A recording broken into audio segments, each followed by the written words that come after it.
कभी सोचा है कि हिंदी में कुछ बातें, कुछ वाक्य इतने दमदार, इतने पावरफुल क्यों लगते हैं? आज हम इसी की तह तक जाएंगे। हिंदी की जो छिपी हुई परतें हैं ना, उनको एक एक करके खोलेंगे। पोएट्री में एक्सप्रेशन के जादू से लेकर लैंग्वेज की एकदम बुनियादी बनावट तक। तो चलिए शुरू करते हैं। सबसे पहले देखेंगे कि पोएट्री में अपनी बात को असरदार बनाने की कला क्या है। फिर हम उस इंजन को समझेंगे जो इस कला को ताकत देता है। इसके बाद मीनिंग की जो गहरी परतें हैं ना, उनको टटोलेंगे। और आखिर में हम उन रूल्स को देखेंगे जो पूरी भाषा को एक साथ जोड़कर रखते हैं। तो चलिए लैंग्वेज के सबसे ड्रामेटिक, सबसे मजेदार हिस्से से शुरू करते हैं। ये है अतिशयोक्ति अलंकार। देखिए, अलंकार का सीधा सा मतलब होता है गहना या ऑर्नामेंट। और ये वो गहने हैं जो भाषा को सिर्फ सुंदर ही नहीं बल्कि बहुत बहुत पावरफुल बनाते हैं। अब इस लाइन की पावर देखिए, है ना कमाल। यहाँ सिर्फ ये नहीं कहा जा रहा कि लंका जल गई। अरे, यहाँ तो कह रहे हैं कि हनुमान की पूंछ में आग लग भी नहीं पाई थी और लंका पहले ही जलकर राख हो गई और राक्षस भाग गए। सोचिए, यही तो है भाषा का जादू। तो बात साफ है, अतिशयोक्ति का मतलब सिर्फ बात को बढ़ा चढ़ाकर बोलना नहीं है। इसका असली मकसद एक जबरदस्त इंप्रेशन बनाना है। पर सवाल वही है, कोई भी लैंग्वेज ये कमाल करती कैसे है? इसके पीछे का मैकेनिज्म क्या है? इसका जवाब हमें मिलता है शब्द शक्ति में। ये एक बहुत ही फैसिनेटिंग कॉन्सेप्ट है जो हमें बताता है कि कैसे एक ही शब्द के अंदर मीनिंग की, मतलब की कई सारी लेयर्स, कई सारी परतें छिपी होती हैं। अच्छा, इसको ऐसे समझिए। मान लीजिए शब्द शक्ति 3 अलग अलग चश्मे या लेंस हैं। आप एक ही शब्द को इन 3 अलग अलग चश्मों से देखते हैं और हर बार आपको एक नया, एक अलग मतलब दिखाई देता है। तो ये 3 शक्तियां हैं। पहली है अभिधा, मतलब बिल्कुल सीधा डिक्शनरी वाला मीनिंग। दूसरी है लक्षणा, यानी इम्प्लाइड मीनिंग, जो लक्षणों से पता चलता है। और तीसरी है व्यंजना, जो एक सजेस्टेड, एक छिपा हुआ, इशारा किया हुआ मतलब होता है। और यहाँ देखिए, ये कितना मजेदार है कि कैसे ये सब आपस में जुड़ा हुआ है। जो अलग अलग अलंकार होते हैं ना, वो काम करने के लिए इन अलग अलग शब्द शक्तियों का सहारा लेते हैं। जैसे रूपक अलंकार है, वो लक्षणा की पावर पर चलता है, तभी तो हम छुपे हुए मतलब को समझ पाते हैं। चलिए अब जरा और गहराई में उतरते हैं और शब्द शक्ति के सबसे इंटरेस्टिंग हिस्से को पकड़ते हैं, लक्षणा। ये अपने आप में इतना न्यूआंस्ड है कि इसके भी 2 अलग अलग प्रकार हैं। तो लक्षणा कब काम आती है? ये तब सामने आती है जब सीधा सीधा मतलब यानी अभिधा काम ना करे, जब वो रास्ता ब्लॉक हो जाए। जैसे कोई कहे उसका दिल तो पत्थर का है।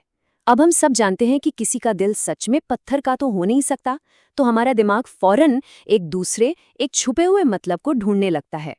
एक और उदाहरण देखिए, काला कोट सजा सुनाता है। अब ये तो जाहिर सी बात है कि एक कोट जो कि एक बेजान चीज है, वो कैसे बोल सकता है या सजा सुना सकता है? तो ये वाक्य हमें मजबूर करता है कि हम इसके शाब्दिक अर्थ से आगे सोचें। और इसी को कहते हैं रूढ़ा लक्षणा। रूढ़ मतलब जो परंपरा से चला आ रहा हो, जो फिक्स हो गया हो। सालों से सुनते सुनते ये बात समाज में तय हो गई है कि काला कोट का मतलब वकील या जज ही होता है। अच्छा, अब एक और सिचुएशन सोचिए। कोई प्यार से बुलाता है, आओ मेरे शेर। तो क्या इसका मतलब ये है कि वो सच में किसी जानवर को बुला रहा है? बिल्कुल नहीं। इसे कहते हैं प्रयोजनवती लक्षणा। प्रयोजन मतलब पर्पस या इरादा। यहाँ पर जो मतलब निकल रहा है वो किसी परंपरा की वजह से नहीं, बल्कि बोलने वाले के खास इरादे की वजह से निकल रहा है। वो शेर कहकर उस इंसान की बहादुरी की, उसकी हिम्मत की तारीफ करना चाहता है। तो दोनों में मेन फर्क क्या हुआ? रूढ़ा लक्षणा कन्वेंशन पर आधारित है, समाज ने जो मतलब तय कर दिया है उस पर, जबकि प्रयोजनवती लक्षणा बोलने वाले के इमीडिएट पर्पस, उसके खास मकसद पर टिकी होती है। तो अभी तक हमने लैंग्वेज की खूबसूरती, उसकी एक्सप्रेसिव पावर को देखा। अब जरा जूम आउट करते हैं और उस नींव को देखते हैं जिस पे ये पूरी इमारत खड़ी है, यानी भाषा, व्याकरण और लिपि। भाषा, बहुत ही सिंपल शब्दों में कहें तो ये वो सिस्टम है, वो जरिया है जिससे हम अपने मन की बात, अपने ख्याल एक दूसरे तक पहुंचाते हैं। और ये हम 3 तरीकों से कर सकते हैं, बोलकर यानी मौखिक, लिखकर यानी लिखित, या फिर इशारों से यानी सांकेतिक। और व्याकरण क्या है? व्याकरण उस सिस्टम के रूल्स हैं। समझिए ये भाषा का संविधान है जो ये तय करता है कि क्या सही है और क्या गलत, ताकि हर कोई एक दूसरे की बात को ठीक-ठीक समझ सके।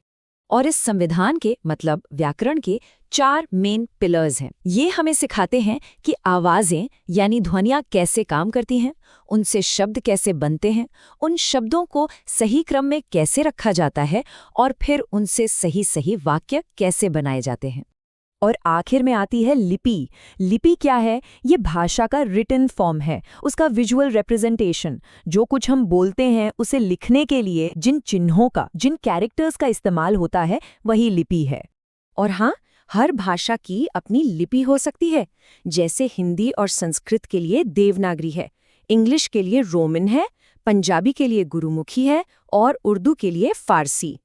तो देखिए, हमने ये पूरा सफ़र तय किया।